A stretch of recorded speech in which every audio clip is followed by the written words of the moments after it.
Okay, so how's everybody doing? So this is going to be a Friday update. I was thinking in terms of updates, just because of the nature of the build and just, some processes are kind of deceiving, when you're building a model railroad. I guess I'm so used to scratch building models in a sense, and I just get into it, and things seem to move along much quicker per hour, it seems, than what I've been experiencing with the actual buried track in the parking lot. And I'll move down there in a second because I want to show you a couple of cars I acquired and just give you a quick overview on them. And then just a sort of general update. And I was figuring maybe I would probably, well, I've been pretty regular with Friday uploads, but I think I'll probably focus on just on doing a Friday update type of thing, and then wherever I can insert other content, because some of the processes are taking longer than what I expected, even though I'm working just as hard on them. But for some reason, they just seem to drag out. It's just the nature of the game, right? And I don't want to break up, tutorials into too many pieces, because then they get fragmented and people have trouble trying to connect the dots, sort of thing. So the one I'm working on now, I'm taking a little bit longer, obviously for good reason, and I want to do the buried track final as one final upload, and then just move on, because there's so much exciting things that I want to plug into here. As far as the progress of River Road is going, and just to let you know too, how when you're working on a layout, you're always sort of evolving the scene, right? Because this is the nature of the prototype as well. Things change. Like, I've done quite a bit of studies on this location, and through photos from like 20 years ago and up until now, and there's been a lot of changes, like even on the deck of the barge approach here, and just trees, some trees get cut, buildings get painted different colors, they go in and out of service and so on. And I think what I might do, I was just thinking on the top of my head here, that with the brewery, I might be able to put it into temporary service, even though it's not practical, because, the track back there is, doubles. Well, it triples. It becomes a runaround lead, a drill track for the barge slip here, and then a lead for the warehouse further down. But I could probably offload, barley to the brewery, with a hopper through other means, through hoses and stuff, and a modification on the brewery itself, like I could model that in as well. And then even put an extension on the ramp back there too, right, for a boxcar even. So, not all is lost to the out of service brewery in that sense, right? Besides, it's not out of service, it's served by trucks, as I mentioned before, on the other side that's off the scene, clearly. But yeah, so let's just move down a little bit closer, and then we'll just talk about what's going on with the buried track in the parking lot, and I'll just give you a quick overview on those two cars I just acquired. So, okay, so you can see that I'm getting close, right?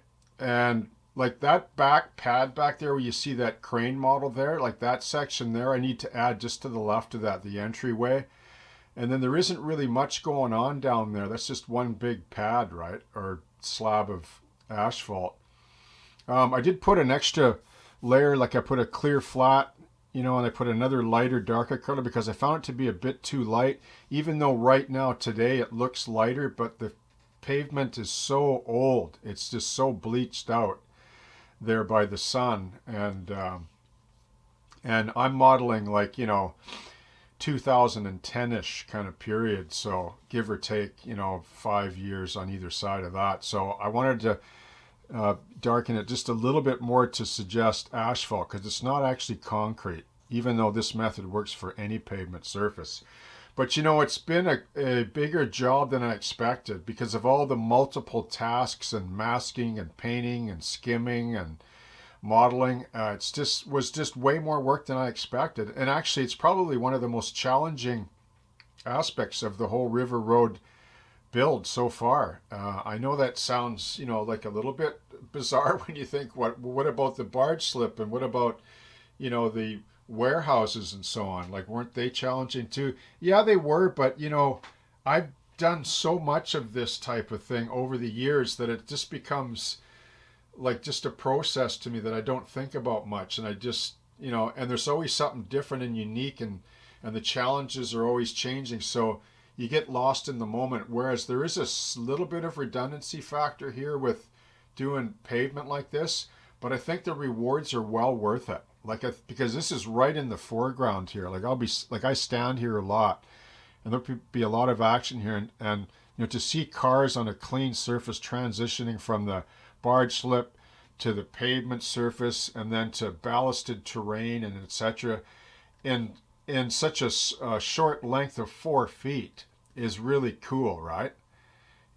I think I mentioned too about like in terms of details, like we don't think of detail. Well, we think of details all the time, but we don't actually start to apply them until we're well into the build and we've established a plan and that we're sort of sticking to. But I think if you put enough details in a model like this, in a shelf layout, then you can consume in 10 or 15 minutes, like viewing wise, then you never lose interest in the layout or the scene, because you're always going to go back and make another pass and add more details. I mean, this scene is not even close to finish and I'm already liking it. Like, just little things, like I added these tufts last night. There was sort of a gap in here. I thought, okay, and so I just took some glue, carpenter's glue, and I just stabbed in some used 12 mil static grass, that I keep and save from the tree construction, and I'm just going to build that up. See, it just goes on and on like that, right? Like, this is what I mean about building a smaller shelf layout that's rich in the visual experience. So anyway, so I'm getting close now, and you can see I'm going to do the final skim coat and paint those center islands there, for the packing out of the buried track. And then I got to just do a couple of parts down below, because that was a lot of work, like especially doing the points, And then these open spots, this is like it is on the prototype. There's a plate that goes over this, and then another sort of extension over the throw bar. So, but the fact of scratch building a turnout, making it functional, and modeling it this way takes more time than you realize, but it's worth it. The reward is great because the look is really cool.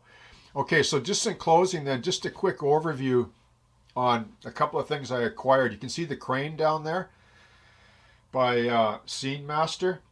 At first I thought it was pre-built. You know how we are with this ready-to-run market. But I was actually pleased when I got it in the mail because it's a kit. And I was thinking, oh, right on. Let me bring it in closer.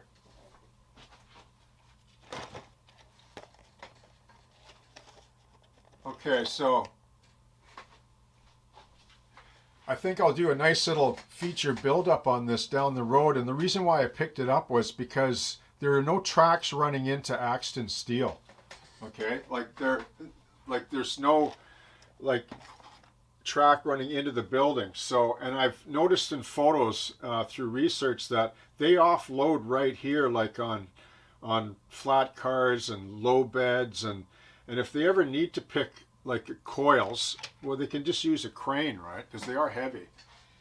And, because that's how they do it with flatbeds, right? Except that they probably drive them right into the building. Further back in the corner there, there's doors on the other side off scene, where they would drive them in and use the cranes that's inside the building or whatever. So that was kind of the reason for picking up that crane, just to sort of simulate that kind of an operation, which I think is kind of cool.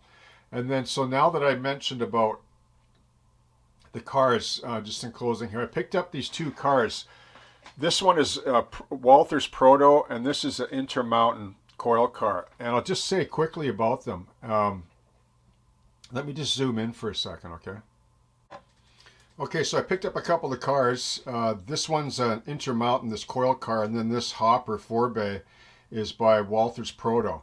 So I really like the Intermountain cars. I think as models they're superb, like especially their Canadian cylindrical hoppers, which are the best on the market, right? But I find sometimes Intermountain cars they're on the light side, and they don't track well. The cars always track better when they're heavy. So, but they do give you slugs, like little lead slugs to put inside. But I don't, for the life of me, know how to take those covers off. I'm worried I'm going to break the handrails or break something on them. You know how it is. So if anybody knows, maybe just leave a comment below, because you know, I don't want to break the model, but I want to put those lead weights in there because the car tracks so much nicer. But anyway, thumbs up for the car. There are other good offerings of it by Walthers Proto. I think Rapido does some, and the other manufacturer's name's eluding now. But I looked them all over, and I decided on the Intermountain because I really have a soft spot for them. I think they make superb models at the end of the day. Okay, so this one is Walthers Proto 4-bay hopper, and it's got the trough loading hatches on the top, which means I think they use them generally for grains, but I think you can use them for plastic pellets as well, because they do, you know, change up their loads that way. So I thought I'd take a stab at this car. I don't have too many Walthers Proto cars, but you know what? When I got this car and I opened it up, I was really impressed with it.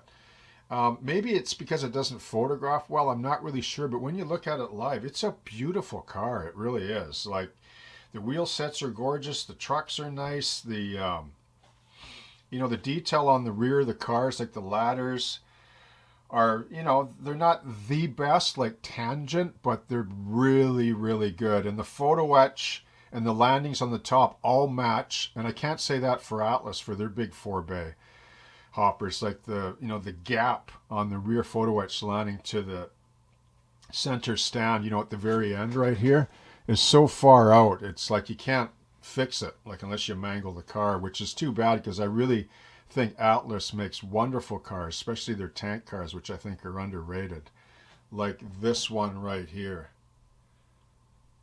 These are excellent tank cars by Atlas. But anyway, really like the car, really pleased with it. And it's also one of the heaviest cars. Actually, it is. It's the heaviest car on my whole roster. It tracks beautifully, and it's nice and weighty. So, okay. Okay, so thanks for tuning in, and that's the Friday update for you. And just a gentle reminder, make sure you check the community tab throughout the week and so on, because I give a lot of updates and a lot of photos and pics that you won't see in the videos, okay? Cheers. I hope you have a great day and happy modeling.